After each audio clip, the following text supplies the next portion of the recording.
আসসালামু আলাইকুম dear viewers, আজকের এই ভিডিওতে আপনাদেরকে স্বাগতম। আজকে আমরা দেখব কিভাবে একটি জিমেইল অ্যাকাউন্ট ক্রিয়েট করা যায়। সো সেই জন্য আমরা আমাদের ব্রাউজার নিয়ে ওপেন করেছি গুগল ক্রোম। আপনারা যদি গুগল ক্রোমে ইউজ করেন, গুগল ক্রোমের ক্ষেত্রে ডান দিকে উপরে দেখবেন এখানে জিমেইল লেখা একটা অপশন আছে। আমরা এখান থেকে জিমেইলে যেতে পারি, আবার যদি আমরা চাই এখানে আমরা লিখেও ইনসার্ট দিতে পারি জিমেইল, অথবা যদি আমরা gmail.com লিখি তাহলে সরাসরি জিমেইলে যাবে। সো এখানে যেহেতু আমাদের জিমেইল এখন সাইন ইন করা নাই, সেই জন্য এখানে অপশন দেয়া আছে যে সাইন ইন অথবা ক্রিয়েট অ্যাকাউন্ট। সো যেহেতু আমরা অ্যাকাউন্ট ক্রিয়েট করব, সেই ক্ষেত্রে আমরা ক্রিয়েট অ্যাকাউন্টের অপশনে প্রেস করব। ক্রিয়েট অ্যান অ্যাকাউন্ট যে অপশনটা ছিল সেখানে প্রেস করলাম। আমরা যখন ইয়াহু করেছিলাম তখন দেখেছিলাম সেখানে ফার্স্ট নেম এবং লাস্ট নেম চায়, দেন একটা ইউজার নেম দিতে হয়। সো আমরা এখানেও সেই একটা নামেই আমরা অ্যাকাউন্ট ক্রিয়েট করার ট্রাই করি। আমরা আগেও বলেছিলাম যে নাম যদি আপনার 3টা অংশ থাকে সেই ক্ষেত্রে আপনি পারবেন যে প্রথম দুইটা ওয়ার্ড, প্রথম ফার্স্ট নেমের ঘরে আর লাস্ট নেমের ঘরে আপনার শেষের ওয়ার্ড, অথবা আপনি চাইলে প্রথম অক্ষর বা প্রথম শব্দটা আপনার ফার্স্ট নেমে রাখতে পারেন, অথবা দ্বিতীয়টা আপনি লাস্ট নেমে রাখতে পারেন, অথবা পরের দুইটা লাস্ট নেমে রাখতে পারেন। অনেক সময় দেখা যায় ফার্স্ট নেমেও তার পুরো নামটা দেয়, লাস্ট নেমেও তার পুরো নামটা দেয়, তখন কিন্তু নাম ডাবল হয়ে যায়। সেই ক্ষেত্রে আপনার নাম এভাবে ভাগ করে দিবেন। আর যাদের ফ্যামিলি নাম থাকে তারা ফ্যামিলি নামটা লাস্টে দিবেন, আর ফার্স্ট নেমে আপনার পুরো নামটা দিতে পারেন। আচ্ছা, আমরা এখানে নাম দেই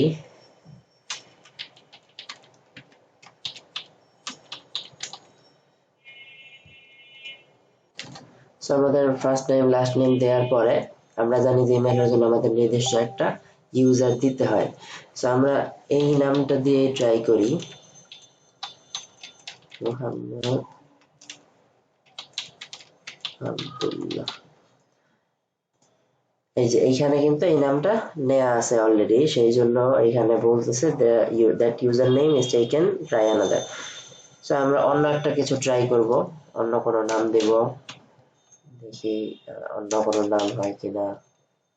এই নামটাও নেওয়া আছে, আমরা আমাদের আগের নামটাই দেই, আমরা যেটা দিয়ে আমরা ইয়াহু করেছিলাম। জি, এই পর্যন্ত দেওয়ার পরে দেখি এটা নেওয়া আছে কিনা। না, এই নামটা এখনো নেওয়া নাই, এই নামে আইডি হয় নাই এখনো। সো এখানে আমরা @gmail.com আর লিখতে হয় না, এটা অলরেডি দেওয়া আছে। যার যেই ইমেইল সেটা এখানে লেখা থাকে বাকিটুকু, যেটা আমরা ইয়াহু করার সময় আমরা ইয়াহুতেও দেখেছিলাম এরকম @yahoo.com, সেটা অটোমেটিকলি ওখানে লেখা ছিল। সো এখানে আমরা পাসওয়ার্ড দিব। পাসওয়ার্ড দেওয়ার ক্ষেত্রে এখানেও বলতেছে যে ইউজ 8 or more ক্যারেক্টার, কমপক্ষে আমাদের 8টা সংখ্যা দিতে হবে, আর এক mix of letter, number and symbol. এখানে হার্ড করার জন্য বলছে মিক্স অফ নাম্বার, দেন হচ্ছে লেটার, আর হচ্ছে সিম্বল। আমরা বলেছিলাম যে কমপক্ষে একটা বড় হাতের, একটা ছোট হাতের, আর 1 থেকে 9 এর যে কোনো সংখ্যা, তারপরে হচ্ছে আপনার স্পেশাল সাইন বা সিম্বল, যেটা হচ্ছে @ অথবা হ্যাশ, $সাইন, পার্সেন্টেজ, এগুলো ইউজ করবেন। সেই ক্ষেত্রে পাসওয়ার্ডটা সিকিউর বেশি হয়। আর কমপক্ষে আমাদের 8টা সংখ্যা দিতে হবে, কমপক্ষে, বেশি হলে সমস্যা নেই, কিন্তু কমপক্ষে 8টা দিবেন, সেই ক্ষেত্রে হ্যাক হওয়ার পসিবিলিটি কম থাকে। আর কিছু বিষয়ে ইউজ করবেন না, যেমন হচ্ছে যে সরাসরি এই নামগুলা ইউজ করবেন না, অথবা ইমেইলের নাম সরাসরি ইউজ করবেন না, অন্য কোনো কিছু ইউজ করবেন, যাতে কারো সাজেস্ট করতেও সমস্যা হয়, এর ধারে কাছে কিছু না হয়। তা আমরা এখানে ABC লিখলাম। দেখেন, এটা যদি আপনি আবার কনফার্ম দেখতে চান, সেই ক্ষেত্রে এই যে এখানে কিন্তু প্রিভিউ, এই চোখের মতন যে সাইনটা আছে, এই সাইনটার উপরে আপনার প্রেস করলে দেখেন এই যে এটা থাকে, আবার প্রিভিউ হয়, আবার হাইড হয়ে যায়। কনফার্মের ক্ষেত্রেও সেম, এই দুইটা সেম টু সেম হতে হবে। যদি না হয় সেই ক্ষেত্রে কিন্তু আপনার এখানে মিসিং দেখাবে, যে মিলে নাই, আবার ম্যাচ হয় নাই, আবার দিতে পারবে। তো আমরা পাসওয়ার্ড দিব, আর পাসওয়ার্ড অবশ্যই আমরা সবাই খুব সিক্রেটলি রাখবো, যে কারোর সাথে পাসওয়ার্ড শেয়ার করব না, যেহেতু ইমেইলও খুব ইম্পর্টেন্ট একটা বিষয়। তো যখন আমাদের এগুলো ওভারঅল সবকিছু দেয়া কমপ্লিট হবে, দেন আমরা এখান থেকে নেক্সট প্রেস করব। নেক্সট প্রেস করার পরে এখানে দেখেন আবার আগের মতন একটা নোটিফিকেশন দিচ্ছে যে পাসওয়ার্ড আপনি কি সেভ করতে চান নাকি চান না। সেই ক্ষেত্রে আপনি ইউজার নেম পাসওয়ার্ড যদি সেভ রাখেন, তাহলে ফিউচারে আপনি জাস্ট এই যখন জিমেইল লগইন দিবেন তখন এখান থেকে এই ইউজার নেমটা সিলেক্ট করলে অটোমেটিকলি পাসওয়ার্ডটা চলে আসবে। এটা অবশ্যই শুধুমাত্র আপনার কম্পিউটারে ইউজ করবেন, যখন আপনি নিজে কম্পিউটার চালাবেন শুধুমাত্র সেই ক্ষেত্রেই এই জিনিসটা ইউজ করতে পারেন, অন্য কারো কম্পিউটারে এটা দিবেন না। সেই ক্ষেত্রে কিন্তু আপনি যদি লগ আউট করেনও তারপরেও কিন্তু এই পাসওয়ার্ডটা সেভ থাকবে। সে চাইলে, যার কম্পিউটার আপনি ইউজ করছেন, সে চাইলে কিন্তু আপনার এইটা ইউজ করে সে আবার কিন্তু লগ ইন করতে পারবে, তারপরে আপনার জরুরি ইনফরমেশন থাকলে সেগুলো সে দেখতে পারে। আবার গুগল ড্রাইভে যদি আপনার পার্সোনাল কিছু থাকে সেটাও কিন্তু লিক আউট হওয়ার পসিবিলিটি থাকে। এই জন্য এটা বেশিরভাগ সময় নেভার দিবেন, অনেকে খেয়াল করে না ভালোভাবে, নেভার সেভ দিয়ে দেয়। আচ্ছা, এরপরে আমরা এখন নেভার দেই।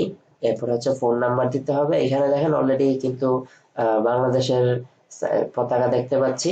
এখানে আপনি যদি অন্য কোনো দেশের থেকে করতে চান সেই ক্ষেত্রে আপনি এই যে খুঁজে খুঁজে দেখতে পারবেন, সেই দেশের কোড ওয়াইজ দেয়া আছে। আমরা জানি বাংলাদেশের কোড হচ্ছে +880 ফোন কোড।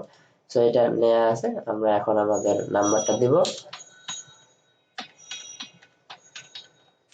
জি, আপনাদের নাম্বার, আর নাম্বার দেওয়ার সময় খেয়াল রাখবেন এই নাম্বারে কিন্তু একটা ভেরিফিকেশন কোড যাবে, সেই কোডটা যাতে রিসিভ করতে পারেন বা নাম্বারটা যাতে ওপেন থাকে। এরপর হচ্ছে recovery email address. Recovery email address হচ্ছে যদি কোনো কারণে আপনি পাসওয়ার্ড ভুলে যান, আর সেই ক্ষেত্রে আমরা ফরগেট পাসওয়ার্ড যে করি, ফরগেট পাসওয়ার্ড করার সময় আমাদের একটা কোড প্রয়োজন হয়, যেই কোডটা আমাদের মোবাইল নাম্বার অ্যাড থাকে, মোবাইল নাম্বারে যায়। তো আপনি যদি এখানে রিকভারি ইমেল অ্যাড্রেস অ্যাড করেন, তখন মানে অন্য একটা ইমেল অ্যাড্রেস যদি আপনি এখানে অ্যাড করেন, তখন আপনি চাইলে কিন্তু ফোন নাম্বার ছাড়াও আপনি ওই ইমেইলে কোডটা পাঠাতে পারবেন। এখানে অনেক সময় আমরা ফোন নাম্বার চেঞ্জ করি, ফোন নাম্বার হারায় যায়, এরকম কিছু কিছু প্রবলেম থাকে। সেই ক্ষেত্রে যদি দুইটা অপশনই আপনি দিয়ে রাখেন, রিকভারি ইমেল অ্যাড্রেস আরো অ্যাড করা যায়। যদি আপনি দুটো অপশন দিয়ে রাখেন, তখন ফোন নাম্বার হারায় গেলেও সমস্যা নাই। অথবা যদি ইয়ে হয় আপনার, এমন কোনো কারণে হয় যে ফোনটা কাছে নাই, তখন আপনি চাইলে রিকভারি ইমেল অ্যাড্রেস দিয়ে কিন্তু কোডটা নিতে পারবেন। এরপরে হচ্ছে আপনি আপনার জন্ম তারিখ, জন্মের দিন, মাস এবং বছর দিবেন। এরপর হচ্ছে জেন্ডার। এরপরে এখানে দেয়া আছে why we ask for this information. আপনি যদি এটা প্রেস করেন তাহলে ওদের কেন কেন এইগুলা চাচ্ছে সেই একটা ডেসক্রিপশন তারা দেয় এখানে। যেমন হচ্ছে হোয়াট উই আস্ক ফর, যেমন নেম দেয়া আছে, enter the name you want to use on Google services. When you share content with others like a document or photo, your name will be show up with it. ওরা বলতেছে যে আমরা নাম চাচ্ছি, কারণ আপনি এই নামটা দিয়ে যখন আপনি কোথাও মেইল পাঠাবেন, তখন তার ইমেইলে এই নামটা আগে দেখা যাবে, তখন তার বুঝতে সুবিধা হবে যে আপনার কার কাছ থেকে মেইলটা আসছে। কারণ অনেক সময় যেমন আমাদের এটাই দেখেন, আমরা এখানে নামটা দিছি কিন্তু একজন ব্যক্তির নাম, আর ইমেইলটা হচ্ছে একটা কোম্পানির নামে। তো যদি অনেক সময় ব্যক্তিকে চিনে, কোম্পানি চিনে না, আবার অনেক সময় কোম্পানি চিনে ব্যক্তি চিনে না, এইসব বিভিন্ন কারণে নামটা থাকলে বুঝতে সুবিধা হয় যার কাছে মেইলটা যাবে রিসিভারের। এরপরে username, enter username that you will use to sign in to your Google account, like example একটা দেয়া আছে। এটা হচ্ছে লগ ইন করার জন্য, ইউজার নেমটা সাইন ইন করার জন্য নির্দিষ্ট একটা ঠিকানা হইলে আর অন্য কোনো মিসিং হওয়ার সম্ভাবনা থাকবে না। এখানে বলছি you will create a Gmail address or use an email addresses you already have that's not Gmail. এখানে আমরা দেখছি যদি সেম ইয়ে থাকে, সেম নাম হয়, অন্য কারো ইউজারের সাথে মিল থাকে, সেটা কিন্তু আমরা নিতে পারি না। সো এখানে অবশ্যই সেই সিমিলার ছাড়া অন্য একটা কিছু দিতে হবে, যেটা এখন পর্যন্ত নেওয়া হয় নাই। You can use letters, numbers and periods. Your username isn't can sensitive. You don't need to remember which letter are capital or lowercase. এখানে আপনি ইমেলের মধ্যে আপনি লেটার দিতে পারবেন, অর্থাৎ অ্যালফাবেট বা ক্যারেক্টার, আর নাম্বার দিতে পারবেন। এখানে কিছু পিরিয়ডস ইউজ করতে পারেন। আর ইমেলের ক্ষেত্রে ছোট হাতের অক্ষর বড় হাতের অক্ষর কোনো ফ্যাক্ট না, এটা সবসময় আপনি সব বড় হাতে লিখলেও সমস্যা নাই, সব ছোট হাতে লিখলেও সমস্যা নাই, তবে সব জায়গায় দিবেন ছোট হাতেরই, ইমেলটা ছোট হাতের হয়। জিমেইলের ক্ষেত্রে বিশেষ করে ওরা অটোমেটিকলি সেটা কেস করে নেয়। সেটা এখানে বলছে যে আপনার মনে রাখার কোনো দরকার নাই যে আপনি ক্যাপিটাল লেটার দিয়েছেন না স্মল লেটার ইউজ করছেন, আপার কেস না লোয়ার কেস লেটার। এরপরে এখানে পাসওয়ার্ডের কথা বলা আছে। To help keep your account safe, choose a strong password that at least 8 character. So এখানে বলা আছে যে আপনি কমপক্ষে 8টা সংখ্যার দিবেন, আর একটু হার্ড পাসওয়ার্ড নেবেন, স্ট্রং দিবেন যাতে অ্যাকাউন্ট সেফ থাকে। দেন এখানে বলছে have a mix of letters number and symbol. এটা আমরা আগেও দেখাছিলাম যে আপনারা বলতেছে যে আপনি যাতে মিক্সড করেন, আপনি কিছু সংখ্যা, কিছু ক্যারেক্টার আর কিছু সিম্বল দেন। তারপর এখানে বলা আছে যে avoid personal info or common words that are easy to guess like your street or pet's name. যেমন এখানে খুব কমন কিছু দিবেন না, একদম কমন কোনো কিছু ইউজ করবেন না যেটা হচ্ছে সরাসরি আপনার নাম, অথবা এমন কিছু যে আপনার রোড যেটা মানুষ পরিচিত, অথবা আপনার পেট কোনো কিছুর নাম, যদি আপনি বাসায় কোনো কিছু পালেন সেটার যে নাম থাকে। অনেকেই দেয় যে বাসায় সাপোজ একটা পাখি পালতেছে বা একটা বিড়াল পালতেছে বা কুকুর পালতেছে, সেই ক্ষেত্রে তাদের যে নিকনেম গুলো থাকে সেই নেমটা দেয়। সো এই নিকনেমটা কিন্তু অনেকেই জানে, তখন তারাও কিন্তু গেস করে এটা দিতে পারে। বা আমাদের যদি খুব পার্সোনাল কেউ থাকে বা ফেভারিট পার্সন হয় তাদের নাম আমরা দেই, আমাদের আইডল কেউ থাকে তাদের নামও আমরা দেই। এইগুলি দেওয়া উচিত না, এই ক্ষেত্রে আপনার এটা হ্যাক করার জন্য সহজ হয়। যদি কেউ গেস করে আর গেস মিলে গেলে সেটা ইজি হয় হ্যাক করা। সো দেওয়ার ক্ষেত্রে আপনি অবশ্যই খুব ইউনিক কিছু দেওয়ার চেষ্টা করবেন। এরপরে don't use a password you have used for other accounts or website, likewise don't use the password anywhere else. এখানে বলা হচ্ছে এমন কোনো পাসওয়ার্ড আপনি দিবেন না যে পাসওয়ার্ডটা অন্য কোনো ওয়েবসাইট বা অন্য কোথাও ইউজ করছেন। এর কারণ হচ্ছে এমন হতে পারে অন্য কোনো একটা ওয়েবসাইট আপনি দিয়েছেন, সেই ওয়েবসাইটের পাসওয়ার্ডটা আপনার অন্য কাউকে দেয়া লাগতে পারে, অথবা এমন একটা ওয়েবসাইটে দেয়া। আপনি ধরেন জিমেইলে যে পাসওয়ার্ডটা দিচ্ছেন এই পাসওয়ার্ডটা কিন্তু তারা দেখতে পারে, তাদের সার্ভারে থাকে। আবার জিমেইল যে ওনার আছে, আবার বিভিন্ন ওয়েবসাইট, আমাদের যে ই-কমার্স ওয়েবসাইট গুলাতে আমরা সাইন আপ করি সেখানে কিন্তু তারা পাসওয়ার্ড গুলা দেখতে পারে। সো আপনার পাসওয়ার্ডটা যদি তারা দেখে ফেলে সেই ক্ষেত্রে কিন্তু তারা ইমেইল লগইন যদি সেম হয় তখন কিন্তু তারা ইমেইল লগইন করতে পারে। সেই জন্য অবশ্যই খেয়াল রাখবেন যাতে আপনার বেশি সিকিউর যে বিষয়গুলা, সেই বিষয়গুলোর পাসওয়ার্ড অন্য কোনো লোকাল ওয়েবসাইটের লগইন এর সাথে যাতে না মিলে, এই বিষয়গুলো অবশ্যই খেয়াল রাখবেন, খুবই গুরুত্বপূর্ণ একটা বিষয় এটা।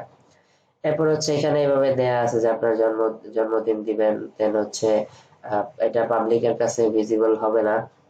আর হচ্ছে এটা রিকোয়ারমেন্টস হচ্ছে গুগলের এইজের ব্যাপার আছে, যেমন আপনি যদি 18 বছরের কম হন তখন কিন্তু আপনি সেটা ম্যাচিউর না, চাইল্ড হিসাবে হয়, তখন আবার অন্যভাবে করতে হয়, তখন একটা গার্ডিয়ান মেইল লাগে, প্যারেন্টস মেইলের দ্বারা সেটা অথরাইজ করানো প্রয়োজন হয়। এরপরে ফোন নাম্বার, এগুলো হচ্ছে এইভাবে দেয়া আছে সিকিউরিটির জন্য। এরপর কারেন্ট মেইল, তারপরে হচ্ছে change this into letter. So আমাদের এই মোটামুটি আমরা একটা ধারণা পাইলাম যে গুগলের ক্ষেত্রে কি কি প্রয়োজন হয়। সো এখান থেকে আমরা ওটা ব্যাক করে এখানে নেক্সট দেব। আমি রিকভারি ইমেল দেই নাই কোনো। সো এখানে দেয়া আছে যে এখন আপনার ফোন নাম্বারটা ভেরিফাই করেন, সেই ক্ষেত্রে এই যে এই অপশনটা, নাম্বারটা আমরা যেটা দিয়েছিলাম সেটা।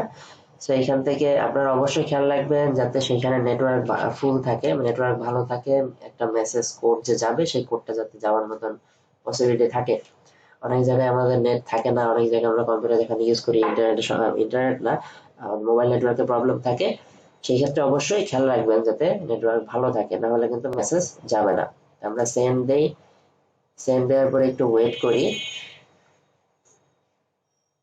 কোডটা আসার পর্যন্ত একটু ওয়েট করতে হবে।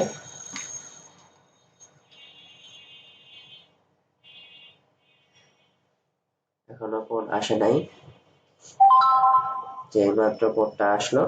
এখানে যে কোডটা আসবে সেই কোডটা আমরা একদম একদম ঠিকভাবে দেওয়ার ট্রাই করব। আমাদের ওইখানে জি দেয়া থাকবে, জি কিন্তু অলরেডি দেয়া আছে, শুধুমাত্র আমরা নাম্বারগুলো যদি দিয়ে দেই সেই ক্ষেত্রে কিন্তু হয়ে যাবে। এরপরে আমি ভেরিফাই দেই। তারপরে যখন আমরা ভেরিফাই কোড দেওয়ার পরে নেক্সট দিব, দেন এই অপশনটা আসবে। এরপরে আমরা ইয়েস আই এম ইন। এরপরে এখান থেকে টার্মস এন্ড কন্ডিশন দেয়া আছে, ওদের যে নিয়ম নীতি দেয়া আছে, যদি কেউ প্রয়োজন মনে করেন পড়বেন। এরপরে স্ক্রল করলে নিচের দিকে দেখবেন এই যে এগ্রি এগ্রি দেয়া আছে, আই এগ্রি। দেন আপনি এগ্রিতে প্রেস দিলে এটা একটা লোড হবে অ্যাকাউন্ট ক্রিয়েট হওয়ার জন্য। এখনো লোড হচ্ছে।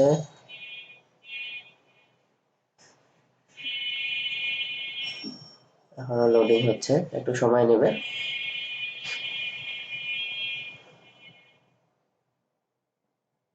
অনেক সময় দ্রুত হয়, অনেক সময় নেটের কারণে একটু স্লো কাজ করে। আচ্ছা, এই হচ্ছে আমাদের জিমেইল অ্যাকাউন্ট ওপেন হলো। জিমেইল অ্যাকাউন্টের এটা হচ্ছে ড্যাশবোর্ড, একদম ইনিশিয়াল ওপেনিং। এখানে তারা একটা ইনবক্সে দেখেন আমাদের একটা মেইল আছে, এটা হচ্ছে ফিনিশিং সেটআপের জন্য গুগল থেকে ওয়েলকাম ওয়েলকাম মেসেজ যেটা থাকে সেরকম একটা মেসেজ দিয়েছে জিমেইল। সো আশা করি সবাই আমরা ইমেল অ্যাকাউন্টের জিমেইলের অ্যাকাউন্ট করতে পারবো। আর দেন হচ্ছে যখন আমাদের অ্যাকাউন্ট করা হবে বা কোনো কাজ করা হলো, সেখান থেকে আমরা যদি সাইন আউট করতে চাই, তখন ইয়াহুতে যেরকম সাইন আউট করেছিলাম এখান থেকে আমরা এই যে সাইন আউট অপশন দিতে পারি। সাইন আউট দেওয়ার পরে এই যে এখানে হচ্ছে গুগল ক্রোমেতে এটা সেভ থাকে, ইয়াহুতে আমরা দেখছিলাম যে একটা আমাদের সাজেস্ট সেভ থাকে। আমরা যদি আবার লগ ইন করতে চাই সেই ক্ষেত্রে আমরা এই যে এখান থেকে আবার যদি এই যে জিমেইলে প্রেস করি, তখন এখানে এটা সাজেস্ট দেখাবে, এটা প্রেস দিব, দেন আমরা পাসওয়ার্ড দিব। পাসওয়ার্ড দেওয়ার পরে এটা লগ ইন হবে। এই যে এখানে কিছু ক্ষেত্রে আপনাকে নোটিফিকেশন দিবে যে আপনার এই যে রিকভারি ইমেল এগুলো সব ঠিক আছে কিনা। যদি আপনি কনফার্ম থাকেন কনফার্ম, আপনি যদি চান আপডেট করতে চেঞ্জ দিতে তখন কনফার্ম দিবেন।